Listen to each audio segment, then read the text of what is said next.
하나님 말씀 출애굽기 27장 9절에서 21절입니다. 한 절씩 교독하겠습니다.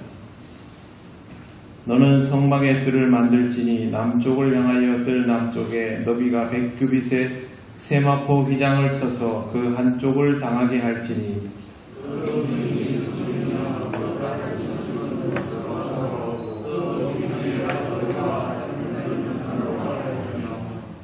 그 북쪽에도 너비가 100규빗의 포장을 치되 그 기둥이 스물이며 그 기둥의 받침 스물은 노수로 하고 그 기둥의 갈고리와 기름대는 은으로 할지며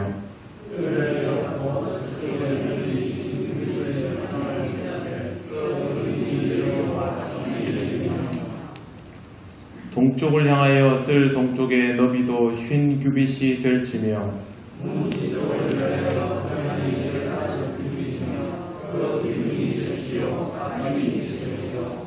문 저쪽을 위하여도 포장이 15규빗이요 그 기둥이 셋이요 받침이 셋이며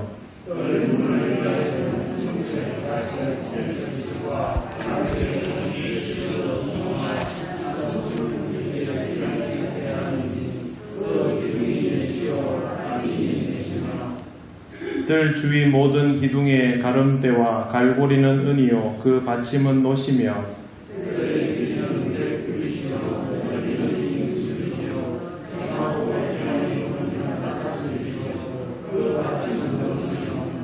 성막에 쓰는 모든 기구와 그 말뚝과 뜰의 포장 말뚝을 다 노수로 할지니라.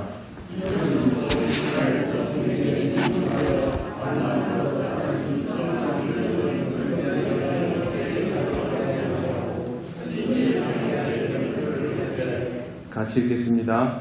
아론과 그의 아들들로 회막안 증거궤 앞 휘장 밖에서 저녁부터 아침까지 항상 여호와 앞에 그 등불을 보살피게 하라. 이는 이스라엘 자손이 대대로 지킬 규례이니라. 아멘. 기도드리겠습니다. 하나님 감사합니다. 오늘도 하나님께서 우리에게 말씀하여 주셔서 알게 하시는 것들을 통하여 은혜 누리기 원합니다. 전하는 이와 듣는 이 모두에게 주의 말씀이 온전히 은혜이게 하옵소서. 예수님 이름으로 기도드립니다. 아멘. 날씨가 좀 이상한데 잘 지내십니까? 네. 저는 요즘 생각이 날씨가 그냥 작년 이맘때 같으면 좋겠습니다. 해가 바뀔 때마다 너무 달라지니까 적응하는 게 참 어렵다는 생각을 합니다. 그래도 여름은 곧 지나가니까 강건하게 이 여름을 잘 나시기를 바랍니다. 오늘은 성막에 관한 내용입니다.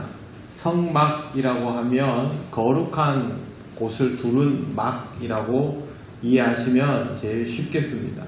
우리가 오늘까지 계속 본문에서 성소를 짓고 지성소를 짓고 성막을 짓고 하는데 거기에 여러 가지 격식들이 따져지고 형태들을 하나님께서 보여준 대로 만들어라 이렇게 하고 있습니다. 이런 것들을 보면서 공부하는 이유는 율법을 지키기 위해서가 아니라 이러한 것들 속에서 하나님께서 가지신 의도가 무엇인지를 알기 위해서 이것을 공부하는 것입니다.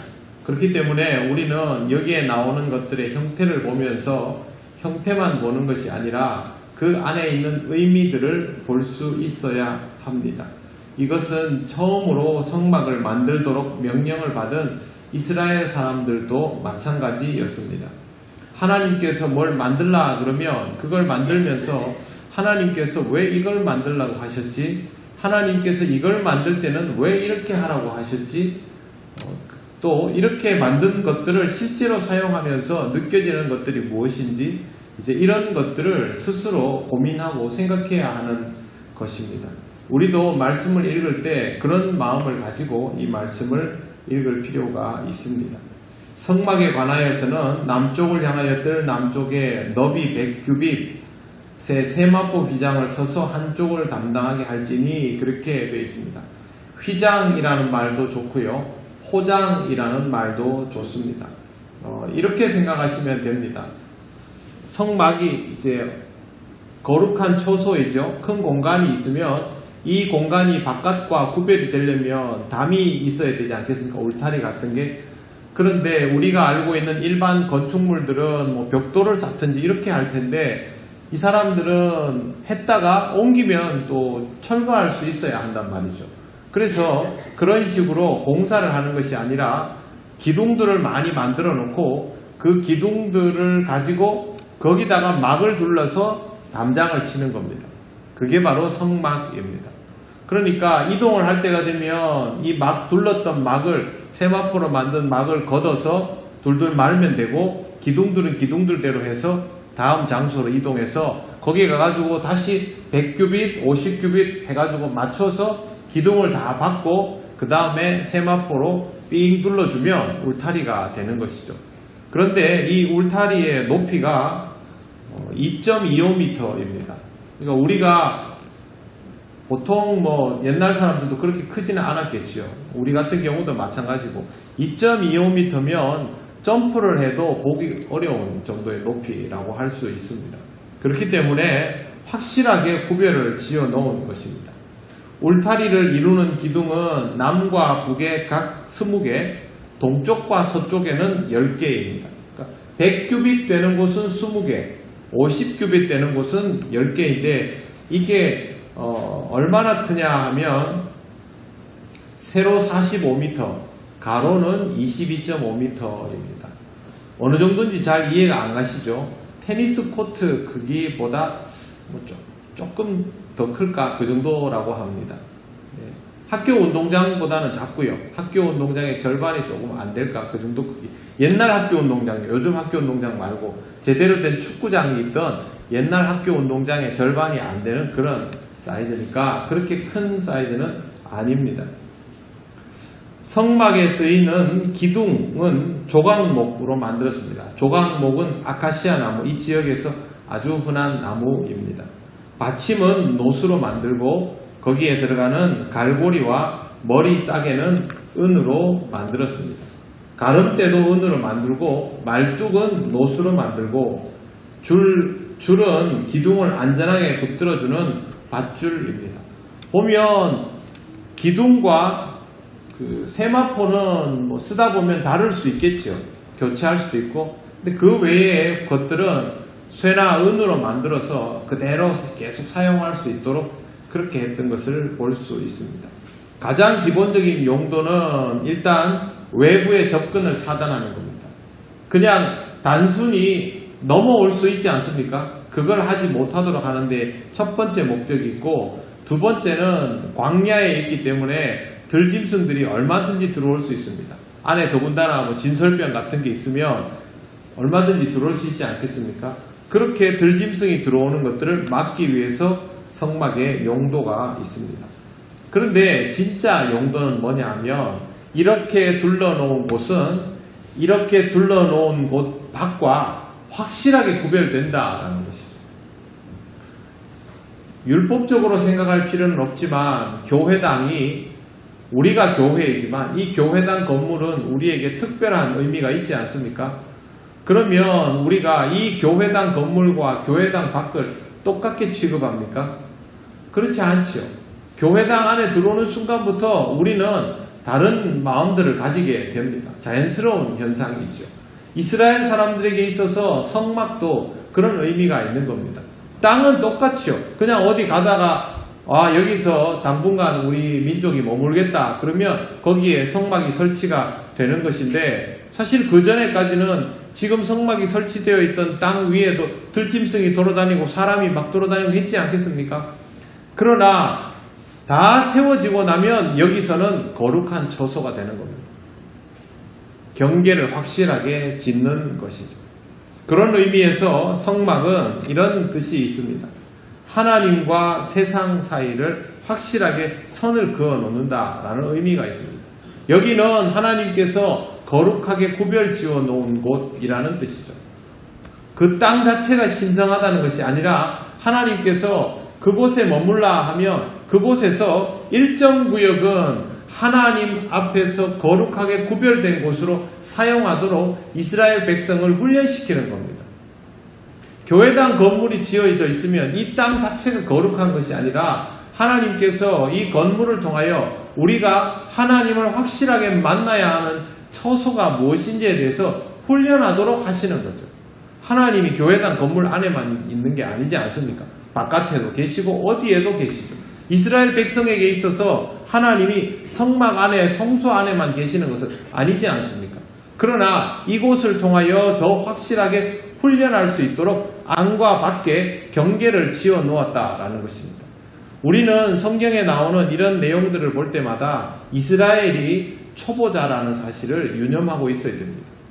아무것도 모르는 상태에서 이제 하나씩 배워가고 있는 중이죠. 그렇기 때문에 하나님과 하나님 아닌 모든 것들 사이에는 엄연한 구별이 있다라는 것을 제일 먼저 배우는 겁니다. 신앙생활 처음 시작할 때 여러분 어떠셨습니까? 하나님이 계셨습니까? 여러분이 하나님을 믿지 않을 때도? 그렇지 않죠. 그냥 세상밖에 없지 않습니까? 그러다가 하나님을 만나기 시작하면 하나님의 임재를 느끼고 하나님의 살아계심을 느끼면 하나님의 지경이 느껴지기 시작합니다. 그렇지만 아직도 바깥에는 하나님 아닌 다른 무언가들이 가득하죠. 이 지경이 넓어지는 것을 경험하는 때까지는 무엇이 필요하냐면 하나님과 만날 수 있는 영역이 필요한 거예요. 그게 있어야 확장되어 나가는 것을 느낄 수 있습니다. 모태신앙인들은 그냥 태어나면 당연히 세상은 하나님 만드신 것이고 온 세상은 다 하나님의 것이고 내가 교회를 가든지 집회를 있든지 어차피 하나님은 나를 계속 쳐다보고 있기 때문에 내가 꼼짝만 하다 어릴 때부터 이루고 자라지만 모태신앙이 아닌 사람들은 절대 이렇게 자랄 이유가 없습니다. 그런데 신앙생활을 계속 하다 보면 하나님이 어디서든지 나를 보고 계신다는 걸 느끼기 시작하죠. 그 훈련이 어디에서부터 시작되느냐? 의식적으로 하나님이 나를 보신다라고 하는 장소부터 시작하는 겁니다. 그게 바로 이스라엘 사람들에게는 성막이 되는 것이고 우리에게는 이 교회당 건물 같은 것이 되는 겁니다. 그래서 훈련을 위한 것이다 라는 것을 꼭 기억하시고요. 인간과 하나님이 만날 수 있는 특별하게 구역된 자리, 그게 바로 성막이다 라는 겁니다. 그러면 왜 하나님께서 이렇게 하셨는가를 제가 조금 전에 설명을 드렸습니다. 그럼 우리는 신앙생활 할 때 어떻게 해야 될까요? 똑같죠. 공식은 똑같습니다. 시대는 다르고 사용되는 재료도 다르고 하지만 공식은 똑같습니다. 우리도 하나님과의 만남이 우리의 삶에 제일 중요하다면 하나님과의 만남이 구체적으로 이루어질 수 있는 영역이 구별되어 있어야 한다는 겁니다. 물론 그 영역이 계속 그대로여야 한다는 뜻은 아닙니다. 지경이 넓어져야 되지만 처음에는 성막에서부터 성소에서부터 시작해야 한다라는 것이죠. 그렇기 때문에 우리에게 예배가 중요하게 되는 것이고 교회가 중요해지는 겁니다. 물론 그게 전부가 되면 안 되고 계속 그것만 해서는 안 되는 것이죠. 그러면 신앙은 발전은커녕 퇴보하게 됩니다. 왜? 사람은 익숙해지니까요. 예배를 드리는 일도 계속 하다 보면 익숙해져 버립니다. 처음에는 성경만 펴도 눈물이 나던 사람이 어느 날부터는 익숙해져 버립니다. 그때는 뭘 해야 되느냐? 깊이를 더해가고 지경을 넓혀가고를 해야 되는 거죠. 이스라엘 백성이 성소에만 갇혀져 있고 예루살렘 성전만 쳐다보고 있고 자기들 민족끼리만 쳐다보고 있으면 우리가 성경에서 보는 바리새인과 서기관들의 모습처럼 돼버리는 겁니다. 그렇게 안 되려면 예수 그리스도를 구주로 받아들이고 성경 말씀, 구약 성경 말씀에서 하나님께서 그토록 강조해 주셨던 것들이 예수 그리스도를 통하여 우리에게 생명력 있게 다가왔다는 걸 받아들이고 새 삶을 살아야 되는 거죠. 그게 확장되는 겁니다. 구약 성경이 나쁩니까? 구약에 있는 내용에 문제가 있습니까? 전혀 없습니다. 사람이기 때문에 그것을 받아들이다 보면 굳어지는 것이니까 우리가 날마다 새로움을 가지고 그걸 받아들여서 새롭게 되어야 한다는 거죠. 이 시대를 살아가는 우리도 마찬가지입니다. 날마다 말씀을 받아들일 때 새 마음으로 받아들여서 새롭게 되어가야 하는 것이죠. 그래서 여러분들도 출발은 신앙생활을 함에 있어서 하나님과 대면할 수 있는 영역이 구별되는 것이 제일 기초. 그러면 내가 하나님과 만날 수 있는 테두리를, 성막 같은 테두리를 내 삶 속에서 만드는 것이 1번이어야 돼요. 제일 쉽게 하는 방법이 어떻게든 예배를 드리는 겁니다. 어떻게든 예배를 드리는, 이게 제일 쉽게 할 수 있는 방법입니다.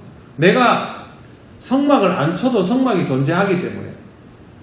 그래서 주일 예배를 어떻게든 드리는 것, 내 지경을 넓혀갈 수 있으면 주일 예배 이외에 수요일 예배, 오후 예배, 새벽 예배 이런 것들을 드림을 통하여 내가 하나님과 만나는 지경들을 넓혀가는 것이죠. 그 다음이 뭐냐 하면 예배 이상의 것으로 생활로 그 지경을 넓혀가는 겁니다. 이스라엘 백성이 하나님을 만날 때 처음에는 성소에서 만나죠. 성막과 성소에서 만나지만 시간이 지나면 어떻게 됩니까? 다른 민족과 우상을 섬기는 다른 민족과의 전쟁에서 만나죠. 가나안 정복 속에서도 하나님 만나죠. 여리고성을 돌면서도 만나죠. 그렇게 지경이 넓어져 가야 되는 겁니다. 출발은 성막에서부터였다는 것. 하나님께서 일부러 그렇게 훈련시켰다는 것. 그래서 우리는 가장 기본적인 훈련, 예배에 대한 훈련, 그 다음 또 예배를 통하여 말씀과 기도에 대한 훈련, 이게 1번이 돼야 되고 거기서부터 생활 속으로 나아가야 합니다. 순서가 있습니다. 모든 일에는 이 순서들을 기억할 수 있어야 한다는 거죠. 그러면 예배 이후에 다른 것들은 방법이 없을까? 왜 없겠습니까? 여러분의 삶 속에서 하나님과 대면할 수 있는 독립적인 영역들을 만들어 놓으면 그게 여러분의 삶 속에는 성막 같은 역할을 합니다. 예를 들면 여러분이 하나님 앞에서 기도하는 시간을 정해두고 그 시간을 통하여 하나님을 만나면 그 기도의 시간이 여러분의 삶 속에 쳐놓은 성막이 되는 것이죠. 그 시간만은 내가 하나님 앞에서 거룩함이 무엇인지를 느끼고 생각하고 하나님을 다시 한번 깊이 만나고 내 삶의 문제들을 하나님 앞에 내려놓고 이게 가능해지는 거죠. 이스라엘 사람들도 성막 밖에 있을 때는 똑같지 않습니까? 다른 사람들하고 먹고 사는 얘기하고 물건 사고 팔아야 되고 다 하지만 성막 안에 들어오면 그거 멈춘단 말이에요. 그리고 나서 하나님을 만나는 데 집중하는 것이죠. 여러분의 삶 속에 온갖 문제들이 있고 숙제들이 다 있지만 근심거리들이 있지만 그러나 하나님과 대면할 수 있도록 여러분의 삶에 하나님을 만나는 일에 방해받지 않는 영적 울타리 하나는 쳐놓고 사셔야 된다. 그게 성막입니다. 기도의 시간을 정하시든지 성경을 좀 깊이 묵상하는 시간을 정하시든지 아니면 신앙에 관계되는 깊은 묵상을 할 수 있도록 하시든지 영성훈련이라는 게 다른 게 아닙니다. 기독교 역사에서 영성훈련은 항상 강조되어 왔거든요. 그런데 어느 날부터 영성훈련이라는 건 사라져버렸어요. 그냥 열심히 교회 다니면 되는 거예요. 열심히 교회 다니고 교회 열심히 하고 전도 많이 하고 다 맞는 말입니다. 그런데 내용이 어떤가를 생각하지 않는 거예요. 교회를 열심히 다니려면요, 잘 열심히 다닙니다. 잘이 먼저입니다. 열심히가 먼저가 아니고 똑바로 해야 그 열심히 긍정적인 결과가 나오죠. 그래서 교회는 항상 잘 열심히 다녀요. 전도도 잘 해야 돼요. 모든 것이 다 그렇습니다. 영성훈련이 필요하다는 게 그겁니다. 교회가 여러분들에게 하도록 할 수 있는 영성훈련은 예배와 성경 공부와 이런 것들이 있겠죠. 그러나 그것이 여러분들에게 항상 맞는 타이밍일 수도 없죠. 그렇지 않을 때도 오지 않습니까? 지금처럼 여러 가지 조건이 맞지 않을 때도 있죠. 그러면 어떻게든 나 자신을 위해서 이기적으로 하나님 앞에서 내 영성이 깊어질 방법이 무엇인가를 고민해야 됩니다. 성경을 하루에 한 절만 읽고 깊이 묵상하는 것도 필요할 수가 있고요. 하루에 한 장씩 읽고 깊이 고민하는 것도 필요할 수가 있고, 내가 원래는 새벽 예배를 진짜 열심히 나가서 한번 마음 흐트리지 않고 말씀 듣고 기도해 보겠다. 1분이라도 내가 앉아서 하나님 앞에 집중해 보겠다. 그것도 굉장히 중요한 영성훈련입니다. 어떤 방법이든 상관없습니다. 여러분의 신앙이 하나님 앞에서 요만큼이라도 더 깊어질 수 있다면 그 방법을 만들어내야 됩니다. 그게 바로 여러분의 삶의 성막입니다. 나는 도저히 이렇게 할 자신이 없는데, 그러면 강제로 여러분을 그런 삶 속으로 몰아넣으면 됩니다. 방법이 없는 거 아닙니다. 예를 들면 이런 겁니다. 여러분이 가족에게 아니면 친구에게 내가 1년 동안 너한테 성경 말씀 정말 좋은 말씀을 매일매일 찾아서 꼭 하나씩 보내줄게. 아니면 가족에게 내가 아침에 딱 일어나면 밥상머리에 앉아가지고 1년 동안 내가 우리 가족을 위해서 항상 기도하고 하루를 시작하도록 내가 그렇게 하면 좋겠다. 자기가 먼저 던져놓으면 어떻게 해야 됩니까? 해야 되죠.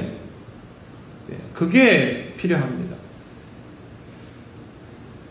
말씀을 가르쳐야 되는 사람은요, 자기 상태가 좋건 안 좋건 기분이 좋건 안 좋건 준비가 돼 있건 안 됐건 무조건 말씀을 들어야 하는 사람들 때문에 말씀을 준비해야 됩니다. 그 말씀이 살아있도록 최선을 다해서 기도하고 묵상하고 받아들여서 녹여내야 됩니다.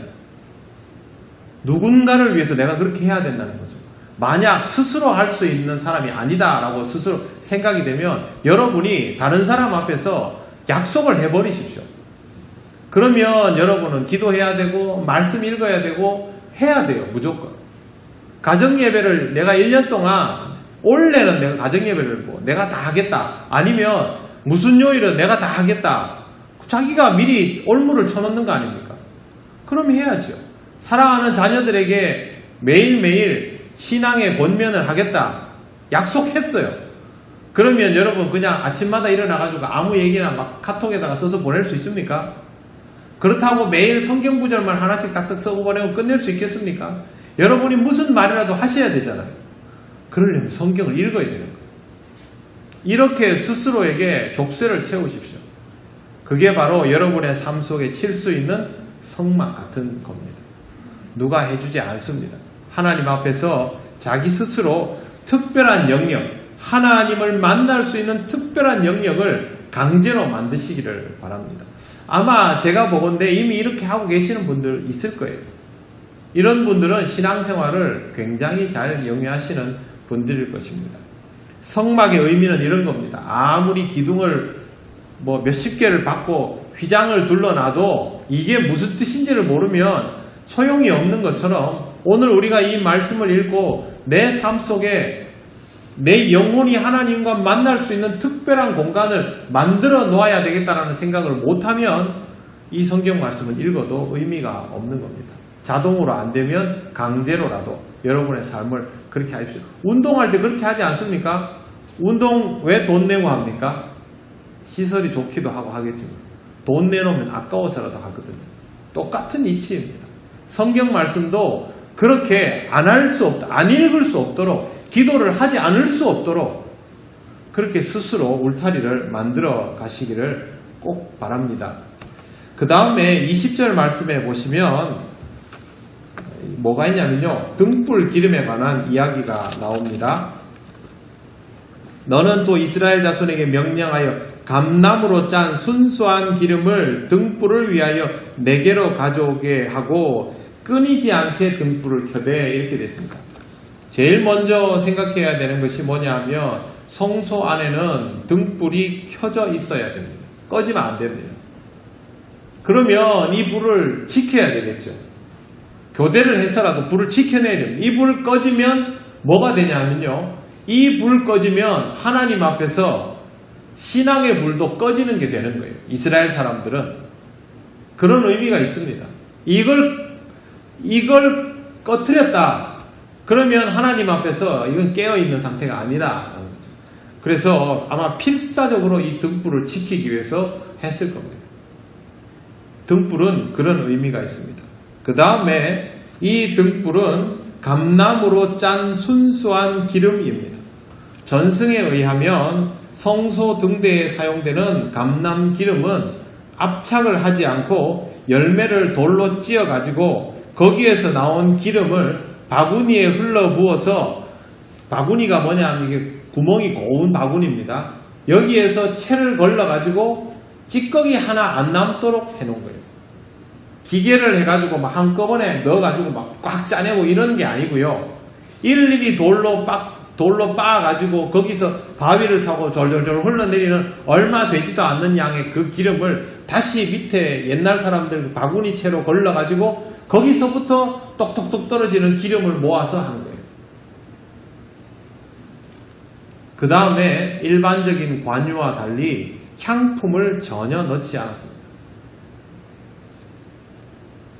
향품을 넣으면 다른 냄새가 나겠죠.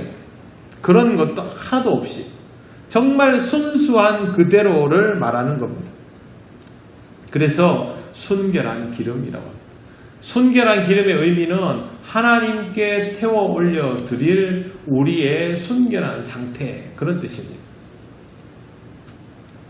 왜 이렇게 어려운 방법을 선택했을까요? 외형상으로 구분이 안 되도록 앞찾기로 꽉 짜면 대량으로 기름이 올리브유가 대량으로 나오면 그냥 그거 쓰면 되잖아요. 왜 이렇게 했을까요? 직접 정성을 다하도록. 직접 정성을 다하도록. 기도를 하는 것도 아니죠. 그냥 돌 빻고 하는 거 아닙니까? 하지만 이런 일련의 과정, 집중해서 해야 하는 이 일련의 과정이 일종의 신앙의 행위인 것이죠. 이것 자체가 기도가 되는 것이죠. 그래서 이게 특별한 의미가 있는 겁니다. 하나님 앞에서는 항상 불이 켜진 상태여야 한다는 것, 또 하나는 하나님 앞에서 순전한 마음으로 있어야 한다는 것. 그렇게 하기 위해서 우리가 하나님께 집중하고 정성을 다해야 한다라는 것입니다. 신약 성경 마태복음 25장에 열처녀 비유가 나오는 걸 여러분 잘 아실 겁니다.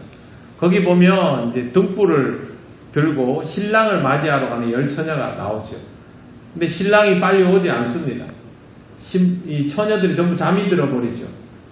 갑자기 신랑이 옵니다. 그런데 등불에 기름이 얼마 남지 않았습니다. 그때 기름을 꺼달라 하죠. 꺼줍니까? 안 꺼줍니까? 안 꺼줍니다. 사가지고 오라고 그럽니다. 그리고 사가지고 온 사이에 신랑과 기름이 준비되어 있고 등불이 안 꺼진 5 처녀는 혼인잔치로 들어가고 문은 닫혀버리고 여기도 마찬가지 등불을 꺼뜨리지 않도록 해라는 거죠. 등불이 꺼지지 않으려면 기름이 있어야 된다는 거죠. 하나님 앞에서 어떻게 하면 등불이 꺼지지 않을까요? 등불이 꺼지면 안 된다는 건 알겠는데 어떻게 하면 등불이 꺼지지 않을까요? 준비되어 있어야 합니다. 필요 이상으로 준비되어 있어야 합니다. 필요 이상이라는 말은요, 내가 생각하기에 적당하다 한 정도보다 더 준비되어 있어야 합니다. 예수님 비유 속에서 처녀들은 다 잠이 듭니다. 누구는 깨어있으라 이거 아닙니다. 10명의 처녀는 전부 잠들어 버립니다. 그런데 신랑이 왔다고 깼을 때 누구는 기름이 준비되어 있고 누구는 준비되어 있지 않아서 하나는 등불을 못 켜는 거고 하나는 켤 수 있는 거죠. 더 있어야 된다는 겁니다. 아마도 이스라엘 사람들이 성소 안에서 기름을 준비했을 때는 항상 무언가 여유분을 가지고 있었을 겁니다. 그리고 사람들을 계속 교대시켰을 겁니다. 그렇게 하지 않으면 등불을 못 지키거든요. 항상 기름이 모자라기 전에 미리 갖다 부었을 것이고 그게 불을 꺼뜨리지 않는 방법입니다. 여러분 집에서 예전에 아궁이불, 연탄불 해보시면 알지 않습니까? 꺼질 때까지 기다렸다가 연탄 갈라 그러면 꺼지죠. 그 전에 갈아야 되는 것 똑같은 이치입니다. 우리 신앙도 마찬가지입니다. 우리가 생각하기에 신앙이 요 정도면 되겠거니 라는 상태로는 절대 등불을 지키지 못합니다. 우리가 생각하는 요 정도면 되겠거니는 아무 일도 없을 때를 말하는 것이거든요. 하나님께서 우리에게 주시는 상황은 요 정도를 넘는 경우가 굉장히 많습니다. 그래서 그런 상태에서 신앙이 나오려면 불이 꺼지지 않으려면 우리가 예상한 것 그 이상의 준비가 필요하다라는 것이죠. 평상시에 전쟁 때와 같은 마음 자세가 없이는 안 된다는 거죠. 별일이 없네. 그러면 신앙생활도 적당히 하면 되겠네. 그 사람은 별일이 생기면 그 신앙을 못 지킵니다. 별일이 없는 상태에서도 항상 무슨 일이든지 생길 수 있다는 생각을 마음에 품고 살아야 되는 것이죠. 종말이 올 것 같습니까? 종말이 올 것 같다고 생각했던 모든 사람들이 우리 앞에서 먼저 세상을 떠나서 하나님 나라를 가고 다 했습니다. 아마 우리들 중 대부분 다 그렇게 되겠죠. 그래서 사람들은 종말이 올 거라 생각을 하지 않습니다. 그럼에도 불구하고 우리는 종말이 내일 올 수 있다라는 생각을 가지고 살아야 됩니다. 제가 32살에 목회를 시작을 했습니다. 전임 목회를. 오자마자 교회 부임하자마자 딱 시작한 게 장례식이었습니다. 매주 집례를 했습니다. 그 교회는 부목사님들이 집례를 하거든요. 그래서 보통 1년에 50번 정도 장례를 했습니다. 여러분 32살짜리가 1년에 50번 이상 장례를 하면 무슨 마음이 드는지 압니까? 전부 죽는다는 생각만 듭니다. 하도 죽으니까. 그런데 교회를 가보면요, 아무도 죽음에 대해서 생각하지 않고 교회를 다닙니다. 몇천 명이. 내 일은 아니라는 거죠. 그런데 제가 1년에 50번 이상 장례를 하면서 그렇게 집례했던 사람들은요, 연세 많이 드신 분들만 있는 게 아니에요. 저는 초등학교 3학년짜리, 5학년짜리 아이가 뭐 원인을 알기도 어려운 병으로 몇 년 주기로 한 집안에서 그 아이들이 그렇게 세상 떠나는 걸 봤어요. 제가 부모님한테 아무 말도 못했어요. 장례식 집례하면서. 그래서 저도 나이가 어리지 않습니까? 할 말이 없어요. 신앙 정말 좋은 부부였거든요. 누구나 언제든지 세상을 떠날 수 있는 것이 인생이잖아요. 종말은 그렇게 누군가에게 개인적으로 다가오기도 하지만 어느 날 갑자기 우리 모두에게 다가오기도 합니다. 제가 새벽에 말씀드린 것처럼 지금 코로나 때문에 미국에서 15만 명이 죽었어요. 넉 달 사이에. 앞으로도 15만 명 이상 더 죽는답니다. 미국은. 우리는 코로나 때문에 300명을 잃었어요. 이것도 우리한테는 엄청난 공포인데 아무도 모르지 않습니다. 당연히 열심히 살아야 하고 희망적으로 살아야 하고 원대한 꿈을 꾸어야 하고 그럼에도 불구하고 우리 그리스도인들은 언제든 어떤 일이든 다가올 수 있고 하나님 나라는 내일이라도 우리에게 임할 수 있다라는 생각을 가지고 오늘을 살아야 된다는 거죠. 그게 지금 요것보다 더입니다. 우리 중에 누구도 신앙생활을 잘한다고 장담할 수 있는 사람은 없습니다. 그러나 신앙생활을 잘하는 사람은 자기 마음에 하나님을 향한 이 등불을 꺼뜨리지 않는 사람이 결국 잘하는 사람이죠. 그러면 여러분의 마음에도 하나님께서 요구하신 이 순전한 기름 같은 순전함을 가지시고 이 기름이 모자라지 않도록 그렇게 하시기를 바랍니다. 준비되어 있는 신앙이 되어야 합니다. 하나님께서 왜 이스라엘 사람들에게 이런 것들을 요구하셨는지를 잘 생각하시고 하나님이 나에게는 무엇을 요구하시는가를 생각을 해보셔야 합니다.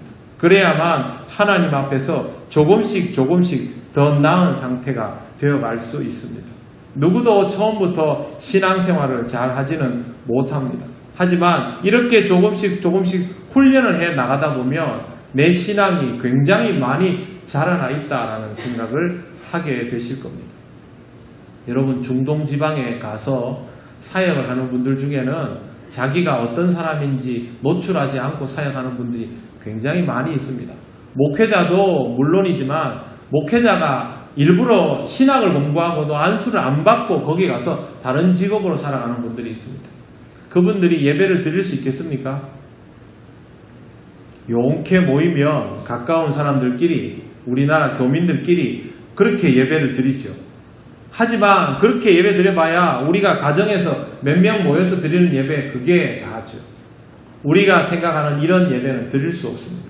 그렇게 예배 드리지 못하는 세월이 5년, 10년, 15년, 20년 평생이 됩니다.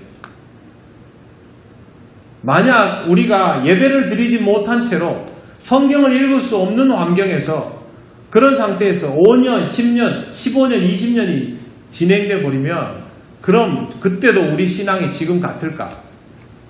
그 생각을 한번 해보십시오. 그렇게 살아가면서 평생 자기의 진짜 모습이 어떤지도 노출하지 못하고 살다가 그렇게 세상을 떠나는 그런 분들을 보면 정말 대단하다고 생각합니다. 누구에게나 그런 상황이 올 수 있지 않습니까? 항상 하나님 앞에서 내가 이 정도면 됐다라고 생각하는 것보다 조금 더 여분이 있는, 여유가 있는 그런 신앙으로 살아가시기를 바랍니다. 그렇게 해야 우리의 마음속에 하나님 앞에 영원히 태워드릴 수 있는 아름다운 기름과 등불이 준비가 되는 것입니다. 한 걸음 한 걸음 신앙적으로 정진을 잘 이루어 가시기를 바랍니다. 여러분의 삶에도 하나님께서 주시는 풍성한 은혜가 날마다 느껴지게 될 것이고, 그것을 통하여 여러분의 가정이, 또 우리가 함께 신앙생활하는 이 교회가 더 나은 삶으로 나아가게 될 것입니다. 등불의 기름에서 주의사항 한 가지만 말씀드리고 마치겠습니다. 불순물이 들어가지 말아야 합니다. 순전한 기름의 의미는 바로 거기에 있습니다. 무엇이 불순물일까 한번 잘 생각을 해보십시오. 내 마음의 근심 걱정이 불순물일까? 그건 아닙니다. 근심 걱정은 하나님 앞에 나아갈 수 있는 도구도 되기 때문에 그런 건 아닙니다. 그러나 하나님 앞에서의 불순한 의도와 목적은 불순물일 수 있습니다. 그건 하나님을 기만하는 것이 되기 때문에 그러한 것들도 주의하면서 신앙생활을 한다면 정말 우리는 하나님 앞에서 하나님 보시기에 아름다운 모습으로 한 걸음씩 더 나아갈 수 있습니다. 잘 하지 못하는 것이지만 함께 경각심을 세워가면서 더 성장하는 신앙으로, 성숙한 교회로 그렇게 나아갈 수 있으면 좋겠습니다. 기도드리겠습니다. 하나님 앞에 우리의 신앙을 위해서 기도하길 원합니다. 하나님 아버지, 내 마음에 순전한 기름을 준비하는 삶이 되게 하여 주시옵소서. 하나님을 만나는데 방해가 되는 불순물들이 내 삶 속에서 하나하나 제거되는 그런 신앙이 될 수 있도록 하나님 우리를 쳐서 복종케 하옵소서. 다 같이 기도드리겠습니다. 아버지 하나님, 은혜를 감사합니다. 하나님 우리에게 허락하신 이 신앙의 삶을 통하여 하나님 앞에 온전히 나아갈 수 있기를 원합니다. 하나님 앞에 우리의 믿음이 꺼지지 않았음을 드러내 보일 수 있는 신앙의 든든한 기름이 우리에게 항상 있게 하여 주옵소서. 하나님 앞에 올려드릴 귀한 기름이 있게 하여 주셔서 늘 하나님 앞에 순전한 마음으로 살아가기를 원합니다. 하나님, 우리가 마음에 건강하지 못한 것들, 불순한 의도들을 가지고 하나님 앞에 나오지 않게 하옵소서. 다른 목적을 가지고 교회를 다니고 다른 목적을 가지고 신앙을 이어가는 그런 어리석음에 빠지지 않도록 아버지 하나님 우리를 붙들어 주셔서 정말 하나님 앞에서 어린아이와 같은 순전한 마음으로 신앙생활하며 살아갈 수 있도록 인도하여 주시옵소서. 우리 통영교회가 이런 마음으로 서로 도와가면서 그렇게 나아갈 수 있기를 원합니다. 하나님 아버지께서 보시기에 아름답고 순전한 믿음의 공동체가 되게 하여 주시옵소서. 하나님 앞에서 하나님의 판단을 더욱 따를 수 있게 하시고 우리가 원하는 기준보다 하나님의 기준에 맞추어 갈 수 있는 그런 더 좋은 신앙, 더 깊이 있는 신앙이 될 수 있도록 성령님 우리를 인도하여 주시옵소서. 하나님께 간절히 기도드리겠습니다. 아버지 하나님, 은혜를 감사합니다. 하나님, 우리가 우리의 신앙에 도취되고 또 스스로 만족하며 그렇게 끝을 맺지 않기를 원합니다. 아버지 하나님, 우리 스스로 보기에 흡족해 할지라도 하나님께서 원하시는 일이 무엇인지를 깨달아 알게 하시고 하나님을 향하여 한 걸음씩 더 나아가며 정말 하나님 앞에 내어 보일 수 있는 그런 신앙이 되게 하여 주시기를 원합니다. 하나님, 항상 여분의 기름을 가진 그런 삶이 되게 하여 주시옵소서. 하나님께서 더디어 오실지라도 우리에게 더욱 많은 것들을 요구하실지라도 우리에게 하나님께서 더욱더 필요한 것이 있다 하실지라도 기쁨으로 하나님 앞에 내어드릴 수 있는 그런 신앙이 되게 하여 주시옵소서. 언제나 하나님 앞에 준비된 모습으로 살아갈 수 있기를 원하오니 성령님 우리를 인도하여 주셔서 우리의 삶이 하나님 앞에 더욱 성숙하게 하여 주시옵소서. 거룩하신 하나님 아버지, 은혜를 감사합니다. 하나님, 우리에게 허락하여 주신 이 말씀을 통하여 우리 신앙을 돌아보게 하시니 감사합니다. 지금 우리는 부족하지만 하나님 앞에서 더 나은 신앙으로, 하나님 앞에서 등불을 꺼뜨리지 않는 그런 신앙으로 살아가게 될 줄 믿습니다. 믿음이 더 자라나게 하시고 하나님이 요구하시는 것들을 기쁘게 내어드릴 수 있는, 하나님께서 요구하신 때를 든든히 기다릴 수 있는 그런 신앙이 되게 하여 주시옵소서. 우리의 성숙함이 서로에게 은혜가 되고 귀감이 되게 하여 주셔서 하나님, 우리 모두가 함께 믿음 더욱 깊어져가는 아름다운 우리 교회가 되게 하여 주시옵소서. 감사드리며 예수님 이름으로 기도드립니다. 아멘. 네, 한 가지 기도 제목이 더 있습니다. 교회 학교가 오랫동안 쉬다가 이제 문을 연 지가 얼마 되지 않았는데 바로 여름이 되었습니다. 예전처럼 여름 성경학교를 그런 방식으로 할 수 있는 상황은 아니지만 주일을 이용해서 교회 학교가 여름 성경학교를 진행을 하려고 합니다. 교사들이 그만큼 많이 수고해야 되고 무엇보다 아이들이 기쁜 마음으로 참여하면서 은혜의 시간들을 누려야 합니다. 하나님께서 우리가 준비하는 모든 것들 위에 더욱 크신 은혜를 부어주셔서 이 어려운 시기에 변함없는 은총으로 은혜 누리고 믿음이 잘 자라는 아이들 될 수 있도록, 그 아이들 보면서 함께 믿음이 자라나는 교사들 될 수 있도록 이 시간 우리 교사들과 아이들 위해서 잠깐 기도하도록 하겠습니다. 기도드리겠습니다. 하나님, 은혜를 감사합니다. 하나님께서 우리에게 다시 교회 학교를 열 수 있게 하시고 또 하나님 앞에서 즐거운 마음으로 여름 성경학교를 보게 하시니 감사합니다. 하나님, 정말 이 세상이, 이 시대가 하나님을 믿고 하나님께 몰두하기 어려운 것들로 가득하지만 그래도 하나님 사랑하는 우리 아이들, 하나님 만나는 기쁨 잊지 않게 하시고 주의 말씀이 들리게 하시고 깨달아지게 하셔서 여름 성경학교를 통하여 하나님의 은혜 풍성이 누리게 하옵소서. 아이들의 변화된 모습이 우리 모든 교사들에게 은혜가 되고 기쁨이 되게 하셔서 하나님 앞에서 역동적으로 살아갈 수 있는 은혜의 시간을 낼 수 있게 하시고 우리 모두가 함께 여름 성경학교를 통하여 은혜 누려가는 귀한 자리가 되게 하여 주시옵소서. 하나님, 우리와 함께 하셔서 이 시기를 통하여 하나님 앞에 더 아름다운 신앙으로 영광 돌리게 하실 줄 믿습니다. 하나님께서 우리에게 더욱 큰 은혜를 허락하여 주시옵소서.